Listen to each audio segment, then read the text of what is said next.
ज़ुबैरिया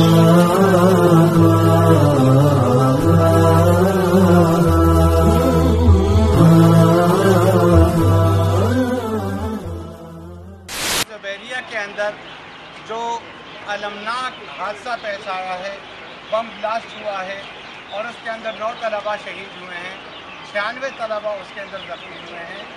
उसके बाद उस मौके पर और उसके बाद की जो पैदाशुदा सूरत हाल है, इसके मुतालिक हमारा आज का ये इजलास था। इस पर गौर हुआ है।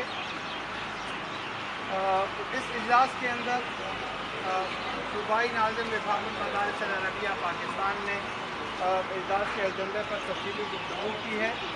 फिर सानहाए जामिया ज़ुबैरिया के शहादा के लिए उनकी मग़फ़िरत के लिए दुआ की गई है और जो ज़ख्मी हैं उनकी सेहत कामिला के लिए दुआ की गई है। जामिया ज़ुबैरिया के साथ अपने मनसब के मुनाफी बयान देने पर वो इस सूबे की सरबराही, पुलिस की सरबराही का हक हो चुके हैं। उनको कोई हक नहीं रहता मजीद इस सूबे के IGP रहने का। इसलिए हमने मुतालबा किया है, हम मुतालबा करते हैं हुकूमत से कि मौजूदा IGP को तब्दील करें और कोई संजीदा, कोई मामला फ़हम, कोई मुनसिफ मिजाज और अपने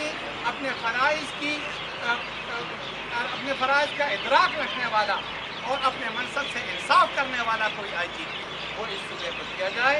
मौजूदा IGP पुलिस की सरबराही का मज़ीद हक नहीं रखते। हमारा मुतालबा है कि हुकूमत फौरी से मुल्हक तमाम यहाँ के मदारिस में मुकम्मल यकजहती का और उनके साथ इत्तेहाद का ऐलान किया है।